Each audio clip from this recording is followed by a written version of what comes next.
Unfortunately, we were hoping to have Sarah on a link to give an explanation around the black box thinking that we've invested in developing our staff around that sort of philosophy. And it comes from the aviation industry around actually having a truly learning culture and learning from failings and not being afraid of that and attributing blame. So from our point of view, we commissioned Matthew Syed Consultancy. There are other consultancy agencies out there as well, but to come in and deliver a session to around 35 managers around black box thinking, around growth mindset and marginal gains. And the purpose around that was to support obviously our learning, but actually our change and improvement program as well. And it's identifying, having that growth mindset, how that helps an organisation to identify, improve and learn. So as part of the session, we all did a pre-day diagnostic, and they were then able to give us feedback around our mindset. So our mindset plan, where our strengths and weaknesses were as an individual. And we explored some of that throughout the day as well, obviously with the facilitator and through open discussion around how we could change and move our mindset.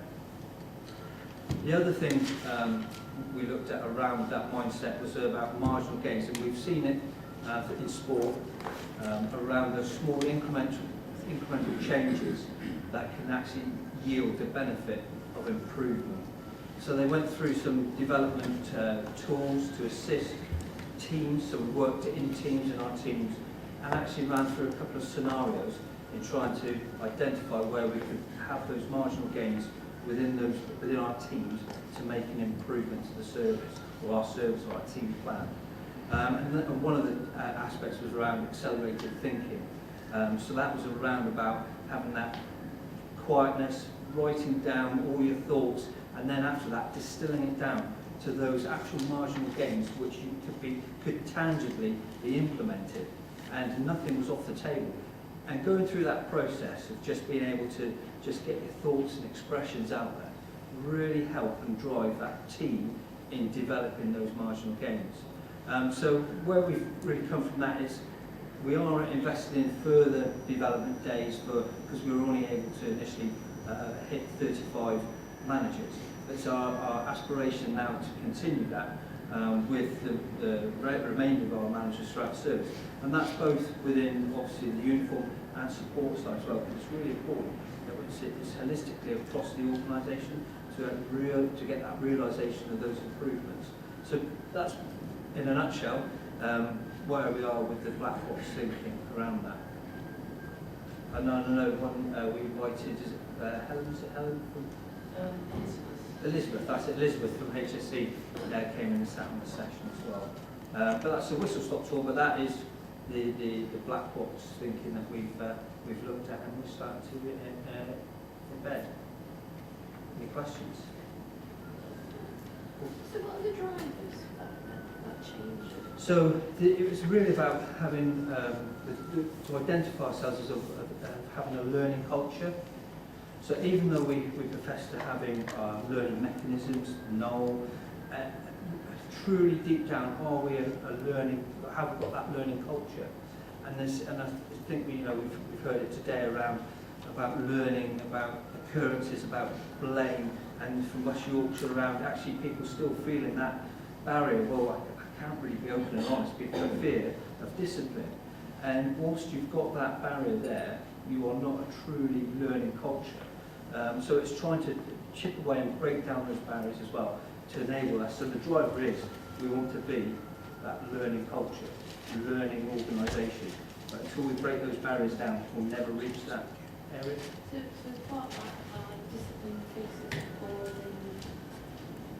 So sorry. part of that or thinking. Yes. Is it about reducing? Yes. So the use of discipline is in the past has been overused to sort performance issues out, rather than dealing with it at an early stage and engaging with people to improve that. We leave it until it becomes a real problem and then try and deal with it with discipline. But from our point of view, it's about engaging our managers to actually empower them to make those marginal gains, rather than waiting for a change and improvement programme to be done to delivering that change and trying to drive it from that management perspective. It was linked into lots of the processes. Yeah, it does. The appraisal process. Yes, yeah. So we're redeveloping our appraisal process as well. So that's being redeveloped by our organisation, with our organisational development department. So there's all these other little aspects that are building into that as well. But it was just around, I think Elizabeth enjoyed the day with that black box thinking and the sort of philosophy around that. And again, in some aspects, marginal gains have been around for quite a while, but it's actually giving some of those tools and that perspective to employ that methodology, if that makes sense. Have you seen any marginal gains being made? So within our teams, so we were sent away from that, so actually to recognise that return on that investment and that development.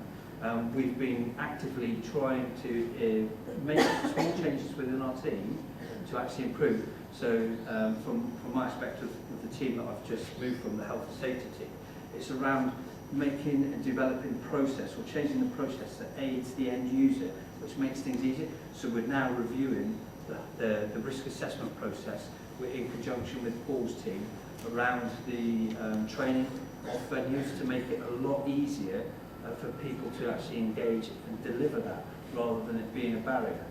So there's small change, but that then feeds back into, so what's that mean? Well, people get out to train in the local area, which then improves that risk awareness, so that the tangible benefits, not only in monetary terms, but efficiency and exposure and experience. I think from my own experience as well, is it does come from the aviation background. Yeah, it does, yes. It's very much a checklist of Yes. have you done X all the way to Z. Said, yeah. But the individual doing the check knew that there was something that should have been checked that wasn't on the list. He didn't raise it because it wasn't on the list. Yes. And I suppose it's changing the culture of our firefighters to say, actually, all this you've got in place, I know you're not doing this, Yeah. but having the freedom to speak up about it, that's the culture. And being able to put the hand and say, this isn't, we need to do something different, this isn't right, we need to change this. And we are driving that from firefighter level with our ops feedback. So anybody can enter in any feedback from an incident, station, policy. We're giving them the mechanism to have that voice and to say, this isn't right. And we talk about closing the loop, and it's the mechanism that we use. The line manager has to deal with it and provide a response. If they can't, then they escalate it, but it's tracked and audited all the way through. So that firefighter who raises a concern will get feedback or a progress report, because it might be something organisationally that we need to look at, and it might take time to develop and change. But at that process, they get that feedback, which is really important. How are you finding the firefighters grasping that? In that, this is the thing that we had, firefighters generally feel comfortable coming to me, even as a watch manager, saying this is wrong, let alone going to the area manager on incident ground and saying, look after this is right, or whatever.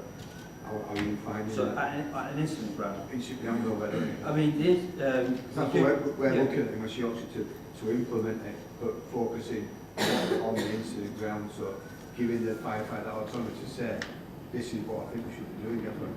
So we drive that change through our OPE delivery, through station visits that we do with our programme visits, and encouraging our staff to challenge in the right and appropriate way. Again, actually, if it's an incident, you want it to go through that command structure, so then it does get through to the incident where it needs to get through to. But it's also about developing that challenge, like you say, back on the station, where they don't feel there's any barriers, or because sometimes they might be criticising their peers, and we do make it really clear that it's not a tool to name and shame, but to be that sort of generic development platform. And we have, it does take time. We're not completely there yet, but what we have seen is the increase in the use of that tool.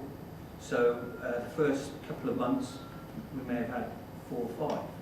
But as now it's being promoted, we're now getting 50, 60 coming through. And again, you'll have where we've got strong leadership in a certain area, you'll get more, but it is slowly filtering through, and we are seeing that development and benefit from that. Do obviously the six firefighter raising concern, they'll get feedback on that. Is the feedback then spread out across the organisation so all the firefighters see? Yes, so concerns that's being raised and being answered? so that's the role of our paid department. So they host on their site the feedback mechanism, and what they'll do then is they'll be identifying trends. If it's changing policy or changing procedure or guidance, that will then be fed through the organisation. And we've got various mechanisms around that. We've got a manager's spotlight, we've got a start, stop, continue bulletin, which is hard hitting for the staff, and then we follow up with a more of a detailed bulletin that goes out to the stations as well as direct communication with line managers through a capability network that we're just developing now. So we're at the early stages of the capability network, where that information will then be fed through and out through to the organisation through their departments. It's early stages, some of that, but the obvious feedback around the black box thinking around people being able to actually challenge and identify at their level, perhaps at station level, where there could be improvement. We have been encouraging that.